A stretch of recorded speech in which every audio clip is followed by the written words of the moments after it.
Hi, and amazingly, we are back about 3 seconds after I finished recording the introduction. That's amazing. So, I want to talk about oxytocin because it's first on the list of everything that I've studied, and I haven't really studied the rest of them to have my memory in place well enough.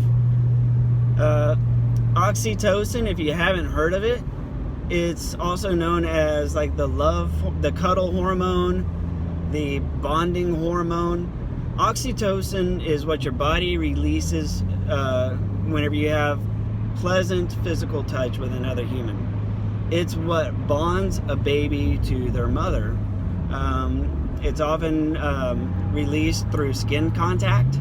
It has other methods of release, but for the most part, the most prevalent way it's released is through skin contact. So that's why in childbirth, they always try to immediately promote skin-to-skin contact with mother and baby as absolutely soon as possible. Because of this, you want the baby to start bonding to the mother immediately, because if you hand the baby to somebody else, that oxytocin is going to start getting released with that baby, and the baby's not going to be as bonded to the mother now because they started the bonding process with a nurse or janitor or I don't know, family pet, whoever the hell's been touching your baby, right? So oxytocin is our reward hormone, our reward neurotransmitter for physical touch. So when you first start into a relationship with somebody, all the physical touching releases oxytocin. It builds trust, it builds bonding in a physical manner. Our bodies release huge amounts of oxytocin during sex and during orgasm, especially during orgasm. And it's the trust hormone. So because of the bonding effect and the rewards for physical contact, the releasing of oxytocin results in bonding and trusting. Now, I mentioned earlier there's other ways of releasing oxytocin, and because it's a two-way street.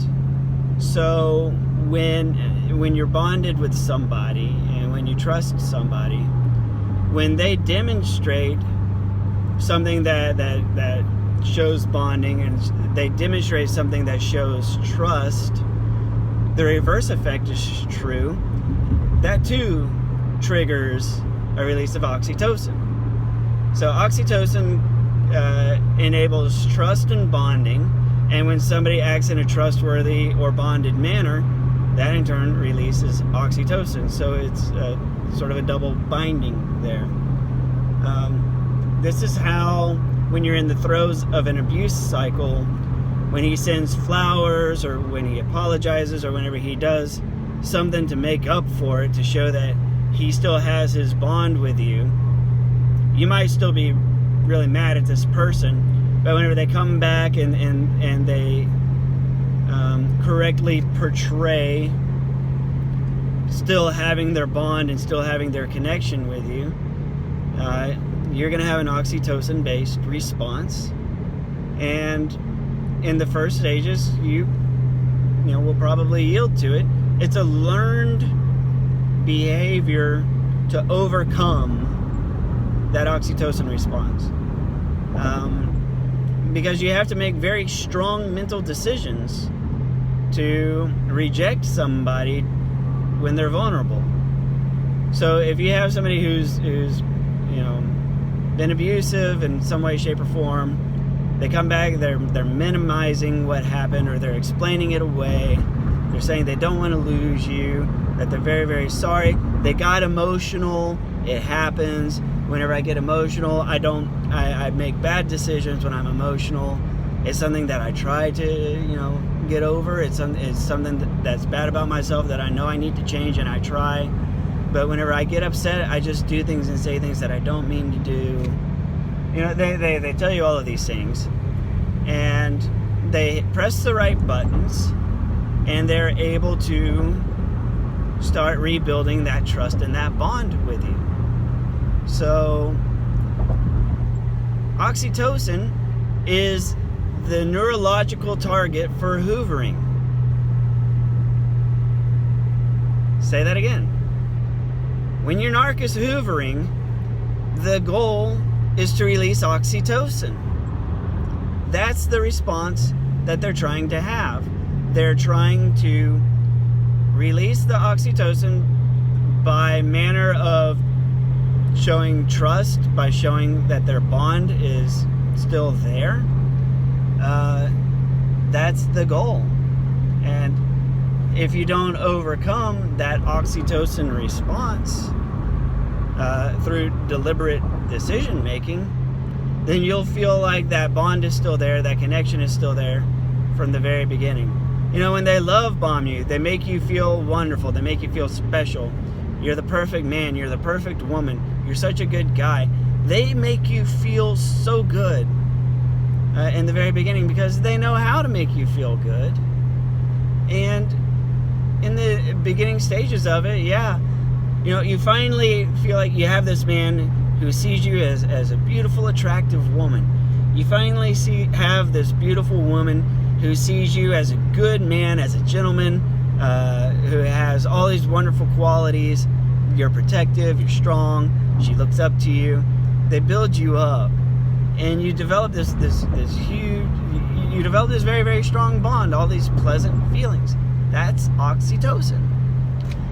And a very common hoovering tactic is they'll say, I just want things to go back to the way they were when we were first together. Do you remember what good times we had, all the fun that we had? You remember that one time where we got drunk and we hooked up? You know, do you remember that one time where, you know, we snuck out and we did this, we did that? Remember the one time where, you know, we did this? Remember the one time where we did that? Remember the one time? Remember.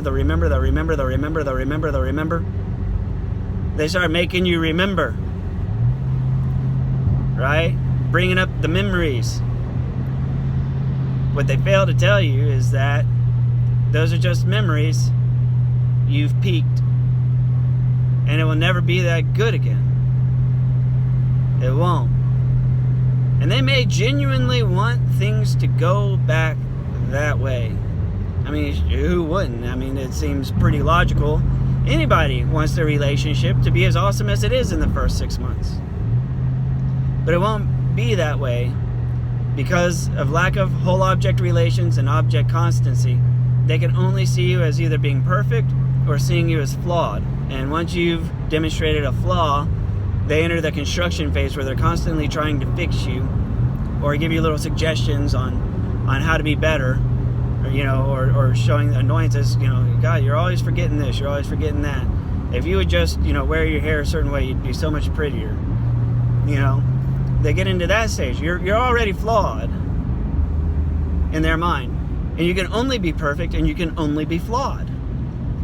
And they may very well, like I said, they may very well be wanting to restore things back to that wonderful state of it, you know, in the first 6 months. But because of the limits of narcissistic psychology, that is an absolute impossibility. It will never, ever come to be. Now, the last and final point about oxytocin is some really bad news for the ladies. For the men, there's some good news. The thing is, oxytocin is a gendered hormone. It's a gendered neurotransmitter. Yes, men and women both have it. The difference is estrogen amplifies the bonding response because it's what's released during childbirth, I guess. I didn't research it much deeper than that because that was a whole different field of study. I might do it in the future. But what you need to know is oxytocin, this bonding hormone, this bonding neurotransmitter, what rewards the bonding for sex and for physical touch, is far more profound and amplified with women because of the presence of estrogen. Now, if you're a man and if you have a high level of estrogen, you can also be very, very bonding, aka needy and clingy. Testosterone inhibits oxytocin. Now, to some of you women, I think this is making a lot of sense. The high testosterone male, testosterone inhibits the oxytocin bonding response. Estrogen promotes it.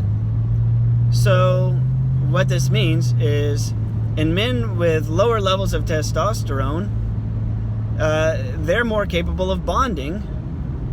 Men with high levels of testosterone are less capable of bonding. It doesn't mean impossible, it just means less likely. So keep that in mind. And that's all I've got on oxytocin. We're going to talk about some of the other ones in the next videos. If you have any moments of clarity or some epiphanies, by all means, do please share. Does this ring true? Does this sound like maybe I read some material that's full of crap? Maybe you have an example counter to this. I'd love to hear it, because I want to make sure that my information's right. So I look forward to hearing from you. Thank you very much. Please like, comment, or share, and we'll see you on the next video.